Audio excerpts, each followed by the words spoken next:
Eu confesso que esperava mais. Ele chegou com muita expectativa, vindo de um time histórico do Ajax, batendo semifinal de Champions, ganhando com sobra o holandesão. E ao chegar, o time era bom, tinha muitas peças interessantes e com características variadas, um prato cheio para qualquer bom treinador. Mas é uma pena que o United tenha errado de novo e mais uma vez ter contratado um narcisista e sem noção alguma de gerência de elenco. Essa é a história de Erik ten Hag e como ele destruiu o Manchester United. Acompanha comigo.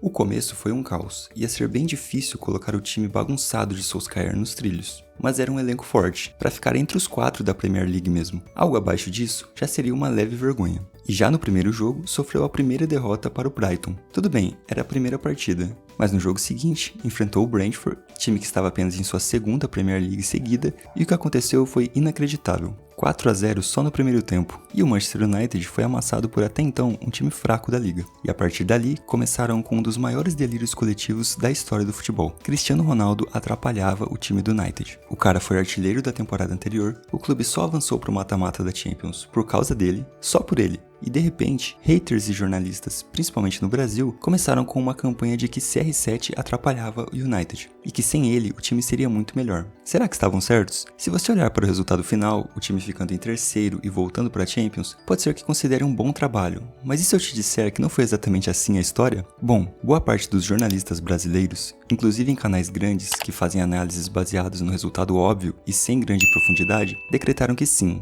Ten Hag é um monstro de treinador e CR7 atrapalhava o United, e o time jogava melhor sem ele. Então, para que você não caia em história de hater do cara, vamos acompanhar juntos a história do Manchester United na Premier League e Europa League de 22-23. Depois de tomar aqueles 2 espancos nos primeiros confrontos, o United se estabilizou, e Cristiano realmente foi para o banco em alguns jogos, como se a derrota de 4-0 para o Brentford fosse totalmente culpa dele. Mas dá uma olhada nos números do cara em um jogo que o time foi amassado.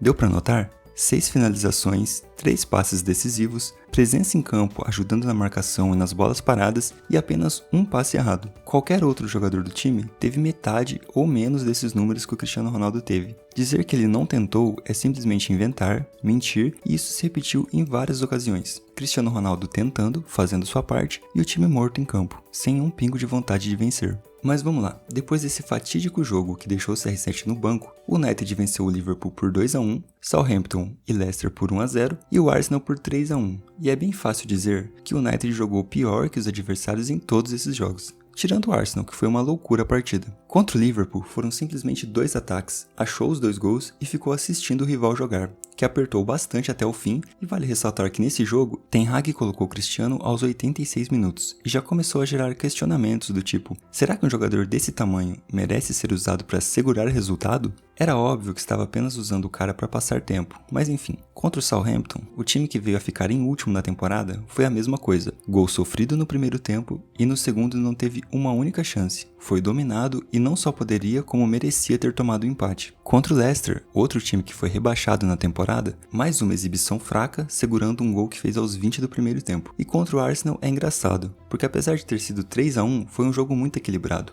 em que os dois times tiveram realmente chances de vencer. E o Robozão entrou cedo nesse jogo, aos 58 minutos, e a vitória foi construída com ele em campo no segundo tempo. Então, pra gente não se perder na linha do tempo até aqui, nós tivemos 2 derrotas com o Cristiano participando e tentando muito fazer algo diferente, 3 vitórias com o time ainda sem jogar absolutamente nada e ganhando por acaso, dessa vez com o cara no banco porque supostamente ele era o problema, e no jogo difícil contra um rival forte, em que o time pela primeira vez no ano joga equivalente ou melhor que o adversário, ele estava em campo. Não há nenhum motivo tático, técnico e estatístico que comprove a ideia de que um jogador atrapalharia o funcionamento de um time inteiro, mas vamos continuar. Então começou a Europa League, e o dono da outra competição, a Champions, iria disputar pela primeira vez esse campeonato menor, a Série B da maior competição de clubes do mundo. E com ele jogando no time titular, o United sofre uma derrota em casa por 2-1 para a Real Sociedad. Bom, agora é culpa do Cristiano Ronaldo, não tem jeito, né? Então, ele tentou, teve 4 finalizações e o United perdeu jogando melhor, tendo mais volume ofensivo que o Real. No jogo seguinte, o United pegou o Sheriff e ganhou, teve gol dele. Depois disso, voltamos para a Premier League. E esse aqui é um dos motivos mais fortes de eu fazer esse vídeo. Poucas vezes eu vi um time ser tão dominado em um clássico, sem ter a menor chance de competir com o adversário. Essa foi uma das vezes. Manchester City 6 e Manchester United 3. E esse 3 foi um absurdo. O time de Ten Hag não merecia de forma alguma ter feito sequer um gol na partida. O City brincou de jogar futebol. Foi um domínio maior que o 7-1 de Brasil e Alemanha. Mesmo os azuis tendo feito 4 gols no primeiro tempo ao invés de 5. Foi uma das atuações mais pobres que já vi na vida. E por acaso, Cristiano Ronaldo assistiu do banco esse atropelo. Ele não foi cogitado para entrar. E por quê?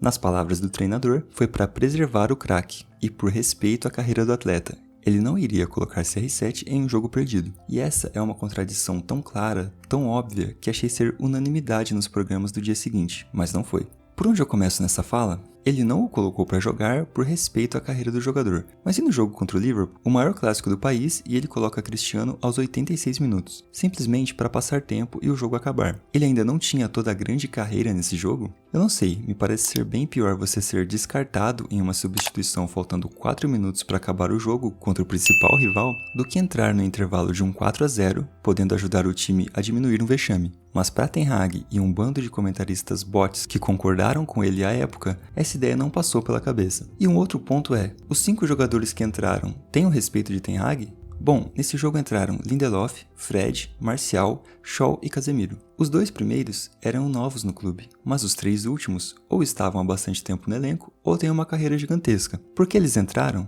Se a fala de que o objetivo foi poupar CR7 de um vexame, por que colocar Casemiro, que venceu tudo no Real Madrid, deixar de passar essa vergonha? Não seria melhor e mais coerente deixar os 11 jogadores que fizeram um dos primeiros tempos mais vergonhosos da história do esporte terminar o jogo? Bom, ou nosso querido Eric não respeita a carreira do Casemiro, ou essa fala aqui não foi tão verdadeira assim. E só para fechar essa partida, ele ainda falou isso daqui.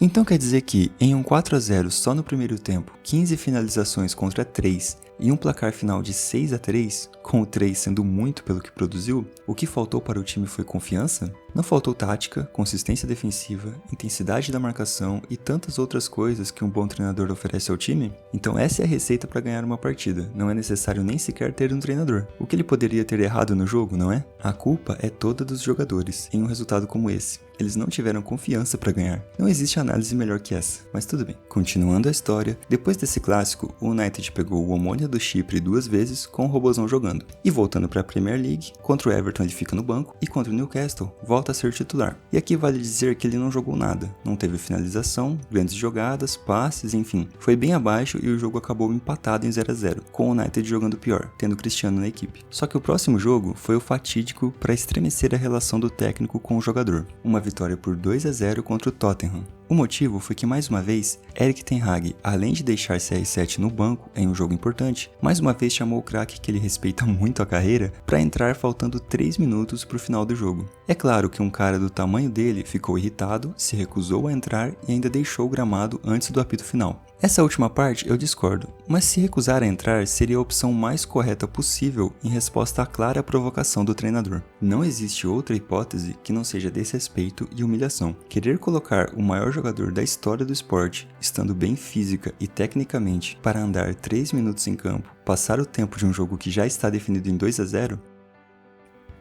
Após esse episódio, ele foi afastado da partida seguinte contra o Chelsea, mas retornou na sequência contra o Sheriff, pela Liga Europa. Porém, o clima já não era o mesmo, e ainda que tenha jogado as partidas seguintes, a relação entre Cristiano e o clube, não só com o treinador, já estava totalmente quebrada. Isso porque o clube e alguns jogadores ficaram do lado de Ten Hag. Após a pausa para a Copa, Cristiano deu uma entrevista dizendo que o clube havia parado no tempo, que ele não respeitava Erik ten Hag, pois também não era respeitado, e dizendo que foi traído pelo clube e que muitos não o queriam ali. E deu a informação de que foi minado pela diretoria e comissão técnica por ter faltado nos primeiros treinos da pré-temporada. O motivo? CR7, à época, teve 2 filhas. Uma foi hospitalizada com 3 meses de nascimento e ele preferiu cuidar dela e da esposa. A reflexão que fica é, você tem um craque mundial no time, que te deu e dá retorno dentro de campo e também retorno financeiro. E quando ele precisa de apoio por problemas pessoais, o que você faz? A melhor opção é desacreditar e prejudicar a temporada do jogador, demonstrando zero apoio em sua luta familiar para superar uma perda?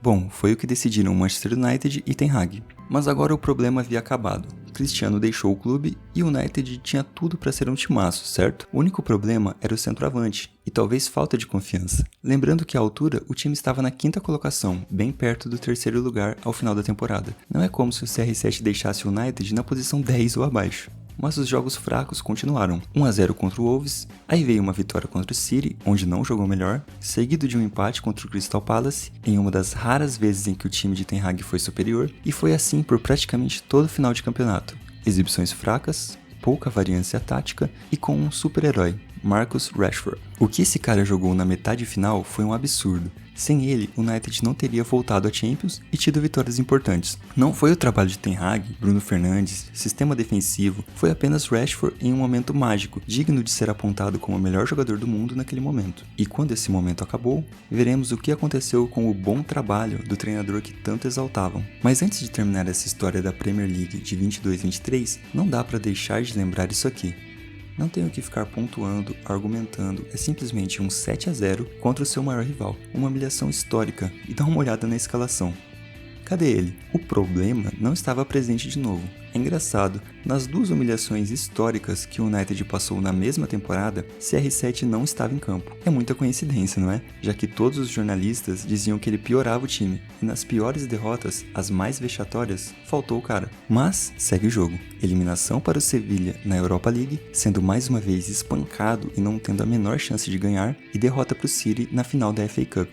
Mas foi um ótimo trabalho, afinal o time terminou em terceiro na Premier League. Que baita trabalho. E aí vieram as férias, o momento em que começam as especulações, quem sai, quem fica, e de repente temos o United se desfazendo de seu goleiro com 12 anos de casa. Foi uma verdadeira sacanagem o que fizeram com De Gea. As negociações já foram um desrespeito com o jogador que estava no clube há tanto tempo. De Gea aceitou uma redução drástica no salário e decidiu continuar no clube que amava e que havia dito que era onde queria se aposentar. Mas tudo bem, ele assinou, estava tudo certo e de repente o clube decidiu que não queria mais contar com o jogador e deixou o goleiro a ver navios, sem contrato com o clube que queria ficar e que já havia se apalavrado e assinado, e agora teria que, em cima da hora, com os times já iniciando a pré-temporada, procurar outra casa. E isso tudo com o dedo de quem?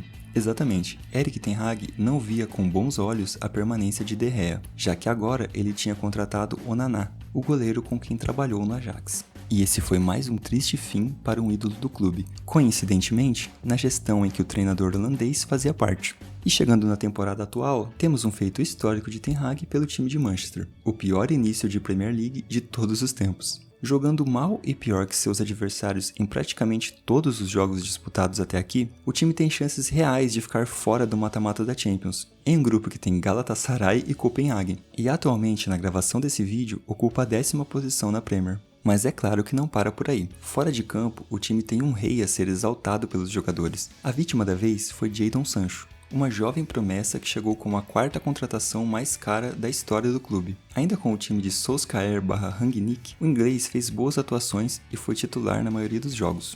Mas com a chegada de Ten Hag, por algum motivo, o talentoso ponta perdeu espaço e nunca mais foi utilizado com a mesma frequência. O estopim da relação entre técnico e jogador foi uma declaração de Sancho após o jogo contra o Arsenal, na 4ª rodada, em que o ponta não foi relacionado e Ten Hag disse que o motivo era porque o jogador não estava treinando bem. Sancho foi a público para rebater essa exposição sofrida e disse que essa declaração era uma mentira, que havia sim treinado bem e que o motivo de ter ficado fora era outro. Após essa fala, o clube afastou Sancho do time principal e passou a obrigar o jogador a treinar sozinho. 10 dias depois, sai o comunicado de que Jadon Sancho havia sido banido de todas as instalações profissionais do Manchester United. O motivo? Ele se recusou a pedir desculpas ao treinador. Quer dizer, o cara escuta que não vinha treinando bem, já não estava sendo utilizado nos jogos, provavelmente sem motivo algum, já que é um dos, se não o mais habilidoso do elenco, se defende em sua rede social, é afastado do clube e para voltar é obrigado a se desculpar com o grande deus Erik ten Hag.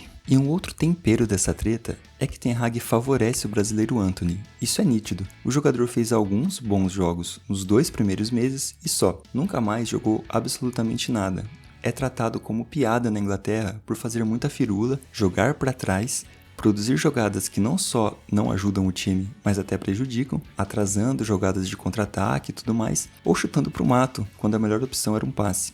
Mas o engraçado é que o brasileiro nunca foi barrado, nunca ficou vários jogos no banco como o Sancho, sempre teve chances e começou os jogos como titular, e até mesmo quando teve de ser afastado por conta de um processo que vem sofrendo de sua ex-namorada com acusações de agressão, logo ele foi readmitido no time. Talvez, se o Anthony tivesse dito que vinha treinando bem e não pedido desculpas após isso, ele sofreria algum tipo de bloqueio pro treinador, mas ele só supostamente agrediu a namorada mesmo, então tá tudo certo. É sério, a essa altura, você já deve ter percebido o quanto é absurdo o clube se submeter a isso, cortar relações com jogadores que querem estar ali, que são ídolos, por conta de um ninguém. Um treinador fraco, sem nada de relevante conquistado na carreira, e é realmente muito desprezível. A fala de Cristiano de que o clube parou no tempo é até pouco. Na verdade, lembrando de uma fala que deu repercussão nacional, o Manchester United está se apequenando cada vez mais. Essa última história não dá para saber realmente qual lado é o mais correto, quem está falando a verdade, mas levando em conta que o treinador já fez a mesma coisa com Rashford e Garnacho,